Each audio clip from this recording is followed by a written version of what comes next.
that's right. We are right here at Sharp Passett's Gallery this afternoon.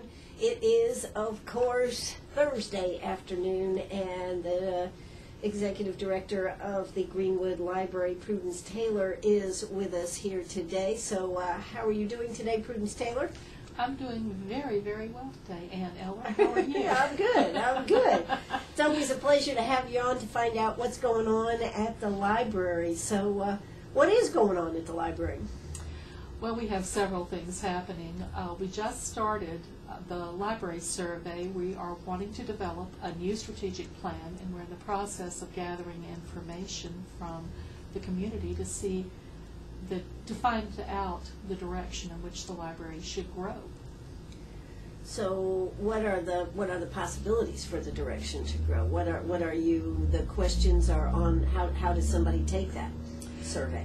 Well, they go to the library's website at www.greenwoodcountylibrary.org, and they click on Library Survey. It's a button at the top on the left, and it takes them directly to the survey, and it takes about 10 minutes to do the survey, but they're asked questions about how important is literacy, basic literacy, formal literacy, cultural awareness, computer use, how important is that to that person. And so we've tried to personalize it and keep it easy to complete. We've tried to personalize it as much as we can. So basically you're trying to decide what parts of the library need to be expanded? And maintained, just maintained, sure. Or if we possibly can, improved. Sure. So that should be an interesting survey, and if you want to put your 2 cents worth in, you got to fill out the survey so that they can take all this information and look at it. That's right. And for people who don't want to use the computer, we will have it available in print tomorrow. It will be available in print, and people can fill out a print version, turn it in, and one of the library staff will put the information into the survey form online. It is anonymous, so you can be as frank as you would like to be. I hope everyone will be nice, but you can be as frank as you would like to be, and no one will know that it was you that said this. That's right. That's exactly right. Well, you want honesty. Yeah, if you just say, oh, everything's great, then you don't really learn anything from it, do you? No, I really do want to know what people think. I want to know if they think the library should focus more on providing literacy services for children or adults, if they think that the library should focus more on programs, if it should become more of a community meeting place, anything like that. Yeah. Excuse me, Prudence. Now, of course, you do a lot of meetings at the library there. You have great facilities for that. We do. We have 2 conference rooms. We have a large auditorium with a great AV system, and we have 3 small tutor rooms upstairs. And when I say they're small, they're large enough to hold 6 people. The conference room, the second floor conference room, you can actually get 20 people in, and the first floor conference room you can fit 7 people in. It says more, but I'd like to see more than 7 people get in there. Actually, I wouldn't. I don't want to be there the day it happens. It's like our auditorium. According to the fire marshal, 311 adults can fit in there, but I don't want to be there the day they try to do that. Well, of course, the auditorium there has been a great advantage for having groups and having talks there. I mean, I think you've been very, very satisfied with the size of that. Been very happy with it. People who normally do not visit the library will come into meetings there. They will come into events that other groups are holding, and so I'm very happy to see people getting their tax dollars worth out of the building. We have great parking. It's well lit, so I think it's a good, safe place for people, for the community to use. Sure. So if you haven't been there, you need to get out there and see it. But just for the record, how is usership of the library? Number of library cards that you have out there. How is the library doing, particularly since you've moved?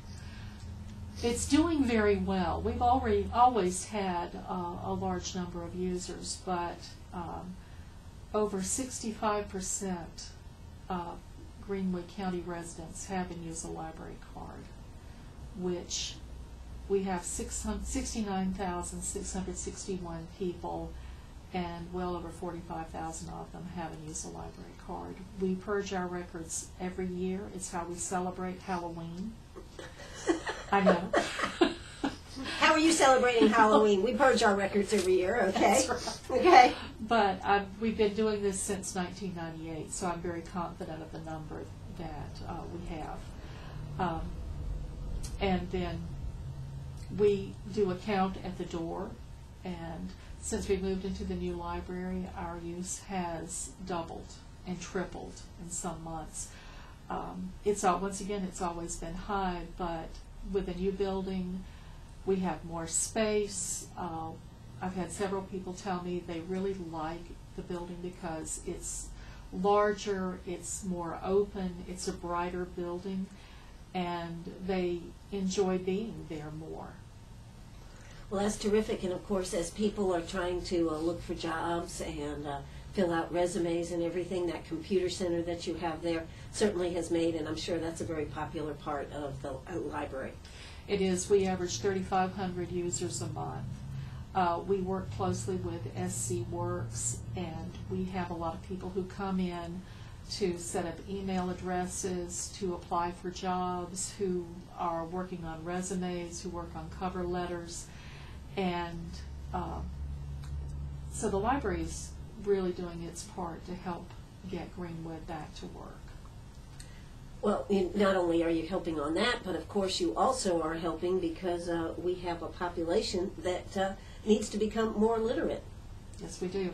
16% of Greenwood's population, adult population, is functionally illiterate. That means they don't read well enough to read a newspaper.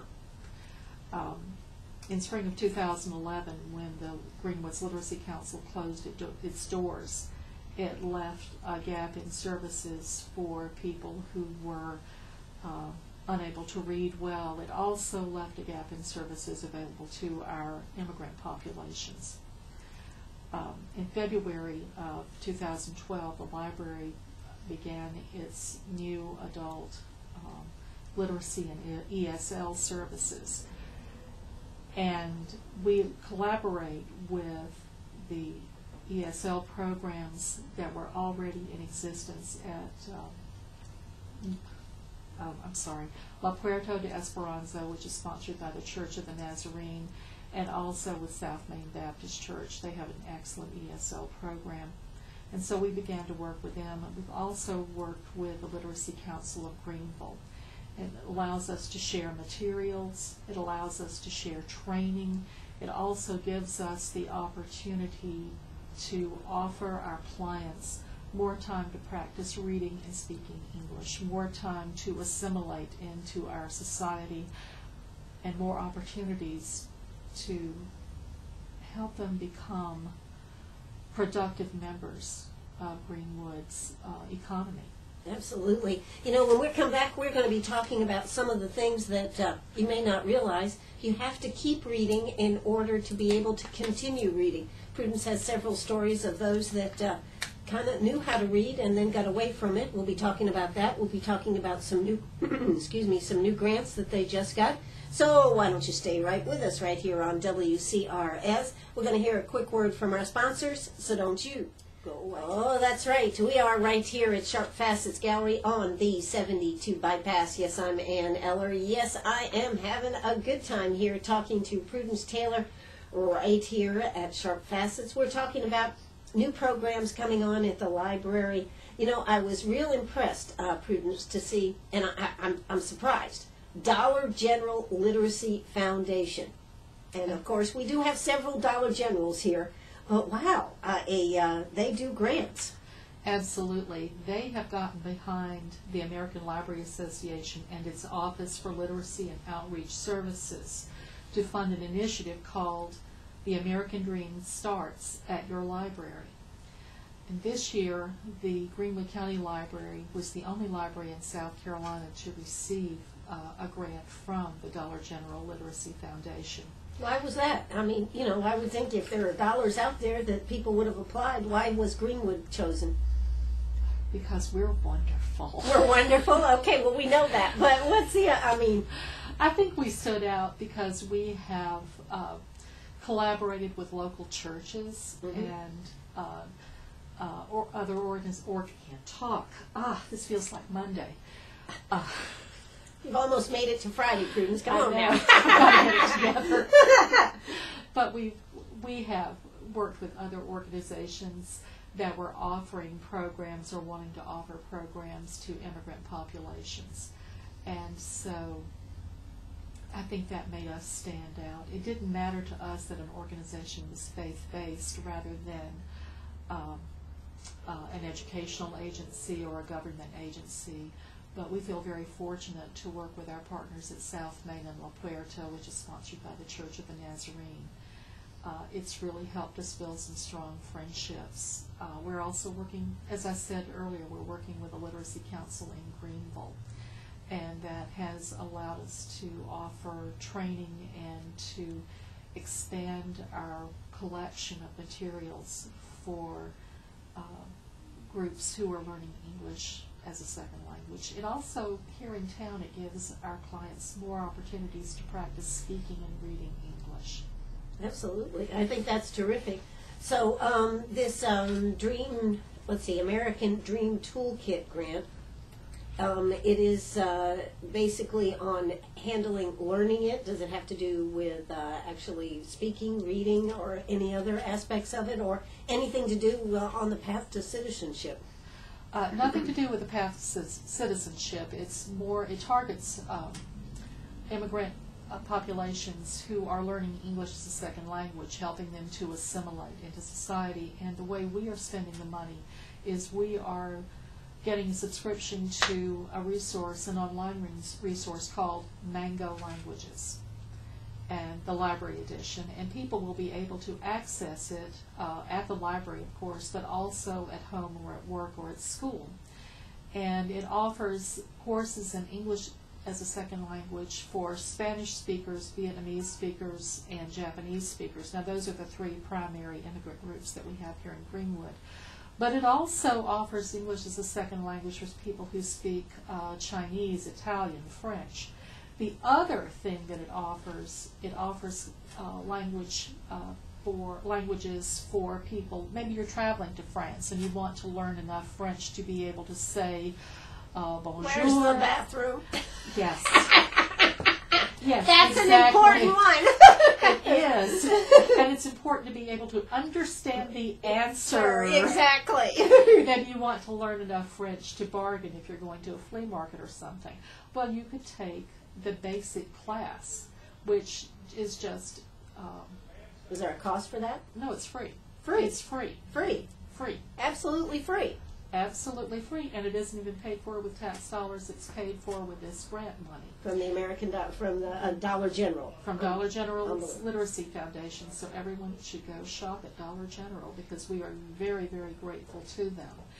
I would admire them anyway for supporting this initiative, but since this year the Greenwood County Library is benefiting, I really do appreciate what they have done. We were one of 44 public libraries in 21 states to receive a grant this year. Wow. Congratulations, Prudence. Thank you. And this is so important to help us expand our services because it will not only help our population who is learning English as a second language, it will also help people. As I said, it will help travelers who want to learn French. Maybe you're homeschooling, or maybe you've always had a desire to learn Italian. Well, this is a way to do it. You can take the complete course, which gets a lot more into language learning, and you learn a lot more about the culture of Italy.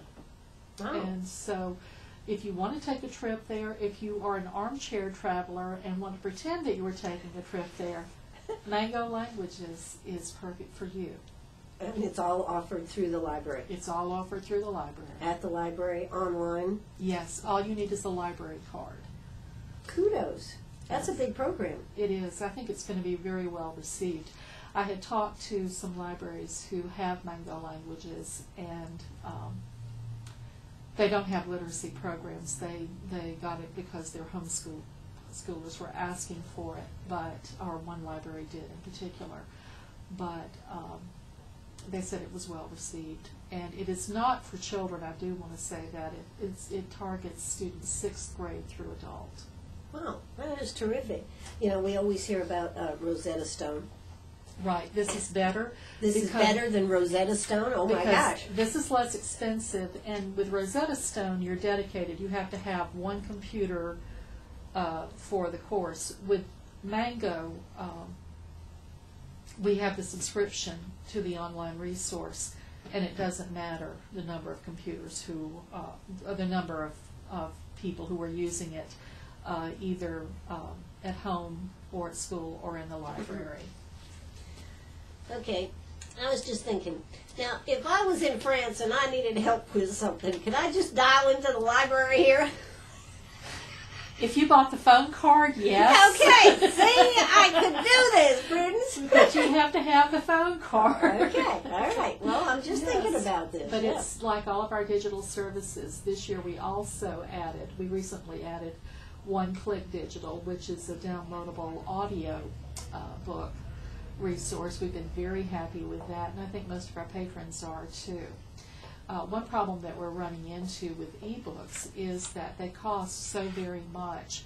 Macmillan and Penguin are refusing to sell ebooks to public libraries. Random House has tripled the price of an ebook, so if I as an individual go on Amazon and buy a book published by Random House, I'll pay $9.99 for it. If as a librarian I go online and try to purchase the same title from my library, I may pay anywhere from $100 to $125. Well, you don't have the law of exhaustion that you have with print books, but it'll be anywhere 3 to 4 times the print price. Wow. So that has been a real problem for us. But you have a workaround? Is that what you're saying with the or not? No, we can't work around it at this point. We do have another service called Freeding, and we bought tokens with that, and people can go online and actually the Friends bought the tokens, I should say. That service is sponsored by the Friends of the Library, and people can go online and borrow a book, and they will. You automatically receive a certain number of tokens when you sign in. And so if a book costs 2 tokens, you will have 3 left over. You get 5 tokens when you sign in the first time. So you can borrow a book that costs up to 5 tokens and read the book. And the tokens you don't pay for. You haven't paid anything for them. It's just a way of borrowing that book. And then the company that owns Freeding, which is Library, never mind, I can't remember the name of it. Library Freeding, Ideas. okay. Freading, I can remember the name of the service. But they will pay something to the publisher for borrowing the book. Very interesting. Mm-hmm. Well, you never know what you're going to learn when you sit down to talk to whoever we talk to on the show. But today we have Prudence here. We're already learning a whole lot. This Dollar General grant certainly is a huge one. We're going to talk some more about that. We're going to be talking about a lot of other things. So I hope you'll stay right with us. Hey, if you've got a question for Prudence, give us a call, 229-7984. That's 229-7984. We'll be right back. Are you a pirate or a pack rat? Do you have a vacation of a lifetime sitting in the attic? Or a college tuition hung on a wall? Or is a fabulous retirement hidden in your jewelry box? Bring those items to Sharp Facets Gallery. We can establish value and buy from you or sell for you. And so ends another chapter at Sharp Facets Gallery, 72 Bypass, and on the web, sharpfacets.com. Oh, that's That's right. We're right back here, Sharp Fastest Gallery on the 72 Bypass. Hey, I want you to know you gotta go and sign up for these Super Valentine packages, baskets that we are doing for Giveaway Friday. That's right, we've got three beautiful baskets put together. Got a lot of great sponsors that have come on board with us. Gosh, we've got the Wicker and Floral Shop. We've got Capri's. We've got the Pantry Shop.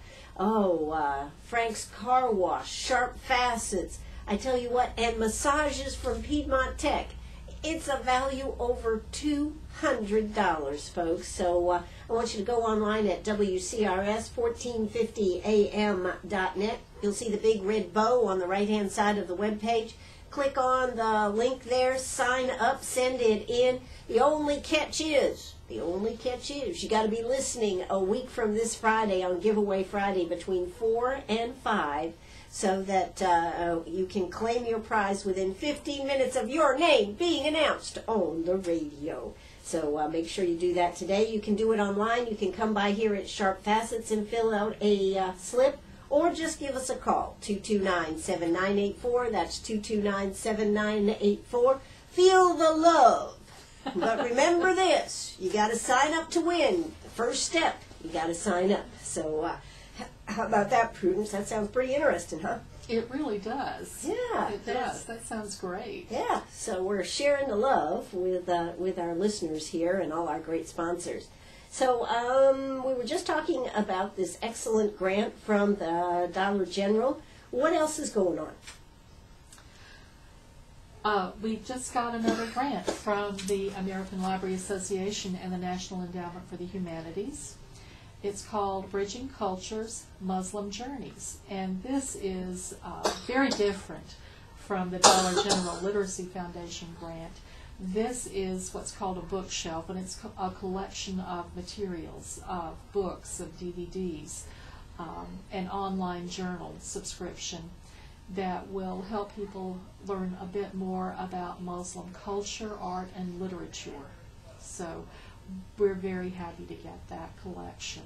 And we are going to be... Is that a permanent collection? Yes. Yes, Okay. it will be part of our book and DVD collection. And we're collaborating with the Greenwood Museum this summer. I'll be using 2 of the books, In the Country of Men and Dreams of Trespass, and for the adult summer reading series, and then we'll be working with the museum to do a related exhibit of Muslim art and architecture. So I think that's going to be really wonderful. Oh, so there's a lot going on at the library. Absolutely. There's a lot going on in Greenwood. No one should ever sit back and say nothing ever happens here. I think that's true. You know, as much as I'm on the radio and all these things come in, it's just like, wow, when do we take a break? That's right. Exactly. So now the Friends of the Library, big important part of what happens there at the library. You've got to always have those books that are for sale right when you come in the door. Yes. Books to Go is a great used bookstore. A lot of the books are brand new. Maybe one person has read them. And books cost so much now. The average price of a book is around $26, and that includes children's books.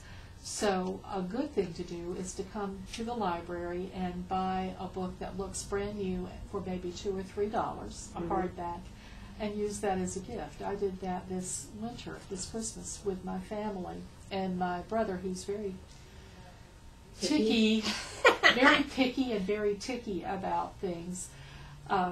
Never knew that the book I gave him for Christmas was one that I paid $2 for from the Friends bookstore.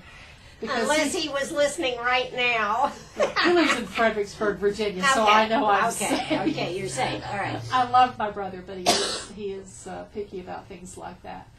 But he had just seen it in a bookstore for $28, so I was very glad I could give it to him. That's cool. And save money at the same time. Get credit for being a better sister, I guess, than I am. And yes, I did read it before I gave it to him. It wasn't even brand new then. You'd already read it. Yes. Yes. Well, that's great. But and they do help with so many different projects. They make such a difference. I don't know what we would do without our Friends of the Library. The money that they raise goes to provide extra programs. For example, we will always have a children's summer reading program But the friends bring in puppeteers, they bring in authors, they bring in storytellers, they bring in animals, drumming groups, things like that. They just help us add so much to our program. The Friends this spring will be bringing in the noted South Carolina writer Catherine Wall. She'll be at the library in April, and we're so excited to have her come, and the Friends are paying for her to come, so we are very grateful for that. And the Friends also serve as volunteers at the library, and we desperately need volunteers. We have 27 people on staff. We have 6 service points, and that's just here at the Greenwood County Library. At the old library, we had 32 people on staff, and we had 3 service points. So there's a huge difference, and our volunteers, our friends, keep the genealogy room open. Mm-hmm. One complaint we've had is that it is not open enough hours, and I'm sorry about that, I truly am, because we would love to have it open more hours. But because it's a separate room, we do need to have someone in there. We can't just leave it open. But if you had more volunteers, we would be open more hours.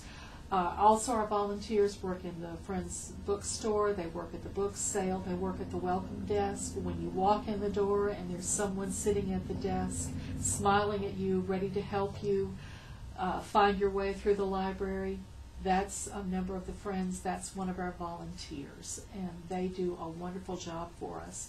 We also have volunteers who work in the computer lab and help out there. We have volunteers who work in technical services and help us get our books and our DVDs ready for circulation. Now, if somebody would like to be a volunteer, what do they need to do?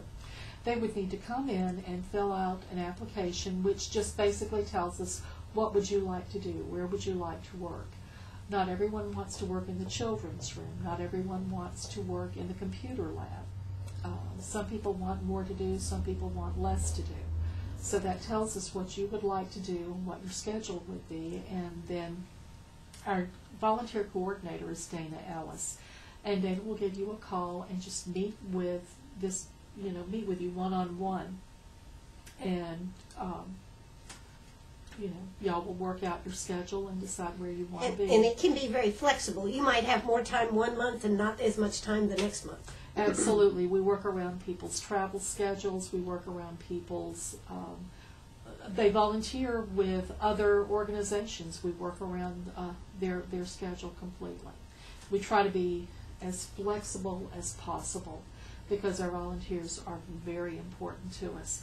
We also need volunteers in our literacy and ESL program. Now, it's hard to teach an adult to read, but we do provide training. We do provide all the materials that are needed, and all tutoring sessions take place at the library. We have tutor rooms, but we also have an office space where tutoring can take place too, and that's for the safety of both our clients and our tutors. Plus, you're right there, the materials are right there, so if you need to get something, you can just, it's right there.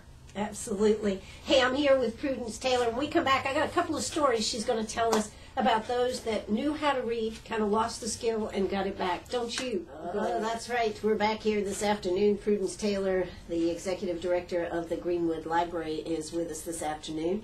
And, before we went on the air this afternoon, you were telling me that about a couple of people who knew how to read, lost that ability to read because they didn't do it, and it's kind of amazing stories and something that we need to remember, that you can lose this ability. Oh, absolutely. If you don't read, you lose the ability to read and comprehend what you have read. And that may not sound like that big a deal, but it is. Flexibility in learning has become more important in today's world than it has ever been before because our jobs are changing so much. When we first started the literacy program, we had a man come in who had been working for Greenwood Mills for years, even before he graduated from high school. He followed his father and his grandfather's footsteps. When he graduated from high school, he could read, and he could read on a high school graduate level, and which is good. Sure. But in the years after he graduated, he never picked up a book, he never picked up a magazine, he never picked up a newspaper. He was laid off from Greenwood Mills, and he wanted to test into the retraining program, a job training program at Piedmont Tech. He could not read well enough to get into the program. So he came to the library and began to brush up on his literacy skills. But it's a chilling reminder that if you want to continue to read and read well, you have to practice it. It's just like a muscle. You have to, if you want to be strong, you have to work out every day, or almost every day. If you want to read, Sure. you have to read regularly. And it doesn't have to be anything Heavy duty. no, it doesn't have to be War and Peace. It can be graphic novels, it can be the newspaper, it can be a magazine, it can be a cookbook, it can be a car repair manual, but you have to do it regularly. Also, when we started our literacy program, this was a little more heartbreaking. We had a lady come in. When she was 14, her father died, and her mother pulled her out of school. She needed her help to pay the bills, and so this lady went to work cleaning houses. She never finished high school. Now, when she left school, she was in the 9th grade. She was 14, and she could read then, but she had not had time to read, or she felt that she had not had time to read. And so she began to have to learn to read all over again. And I'm talking about beginning with the alphabet, relearning the alphabet. Her goal is to read the Bible for herself. And she is still with our program. She's been with us since we started in February of 2011. And How is she progressing? she's doing fairly well. She has not achieved her goal yet, and I'm concerned for her. There are a lot of versions of the Bible out there, but the one that she really wants to read is the King James Version, which is Old English. Mm-hmm. And not Old English, but Shakespeare's English, and it's not the easiest version available, but that is her goal. And I hope that she achieves it because she has worked so hard. But this is another example of what happens when you don't practice your reading skills.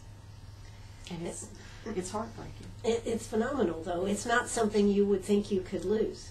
But it is. It really is. And it matters so much today because you have to be able to read, to retrain on jobs, to have that learning flexibility. The first time I ever changed a tire, I'd never changed a tire before in my life, and for some insane reason I noticed a nail in my tire and pulled it out. Well, there you go, Prudence. I know. Yeah. But I was able to change the tire not because I'd ever seen anyone change one. I have to admit, I've never paid attention to it. But I got the directions out of my car, and I did not enjoy it. It was not the most fun experience I've ever had. But I got the tire changed, and when I drove to the service station, they were very impressed that I did such a good job changing it. Tire. And that's because you could read the That instructions. is because I could read. Yeah. It makes a difference. It's that flexibility in learning, and that's a very simplistic example, a very silly example. But if you can read, you can learn. You can teach yourself to do anything. Absolutely. So this new American Dream Toolkit by the Dollar General Literacy Foundation that you just got is invaluable, not only for those who are trying to learn English as a second language, but for those that need to brush up and need to get better on it. You know, and I think a lot of times people don't want to say anything because they're embarrassed. And this allows people to work on their own. We do have 2 laptops that will be dedicated to our literacy and ESL students. So we do have that, but you can also use the computer lab at the library. If you are not in that program, you can still still have access to this online database, this online resource at the library, but you also have access to it at home. If you are fortunate enough to have a computer and internet access at home, if you have money for that, then you can take these classes at home. Wow. So that's good. Well, we were just very appreciative to Dollar General for this grant because they recognize the role that the public library plays in building community. And it's proof that the American dream truly starts at your library. You're right on that. One of the things that I've wondered as we've gone to more e-readers and this type of thing, I wonder, and yet I've heard that print books are still very popular. I was concerned that someday we might not have print books, but I understand that it's actually going the other way for some people. That's true. I think it's 2% of the people in South Carolina read e-books regularly, and the other 98% of people who read print. And we're seeing an increase in readers, too. And I think that's because the people love gadgets. I can't say anything. I love gadgets. I have an iPad. I have an iPhone 4 with Siri.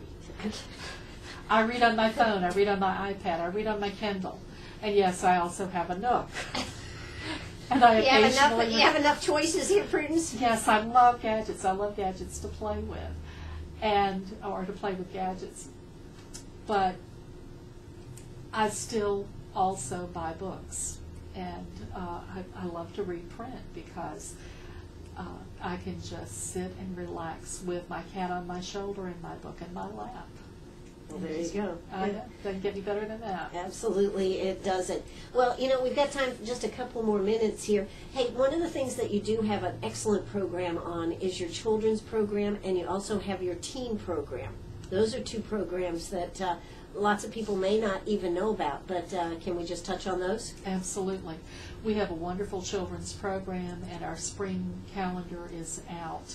But they'll be offering regularly scheduled story times every week. They'll also be offering make and take programs for children in grades 3 through 5. And so, in our children's room, our programs actually start at birth. If you want to get a library card for your child, you can stop on the way home from the hospital and bring the new baby in. We will ooh and ah over it. We won't touch it. We won't touch your baby because it's brand new. But you can get a library card for your baby. Have you had any people do that? Yes. Yes, I knew she was going to say that. We have. That's the reason I said we will ooh and ah. We had one young mother do it last year. She lives away from her family and really hadn't had that many visitors at the hospital, so she stopped at the library. And, of course, we were more than happy to ooh and ah over the baby and he really was a precious child, it really was. And, of course, he got his library card.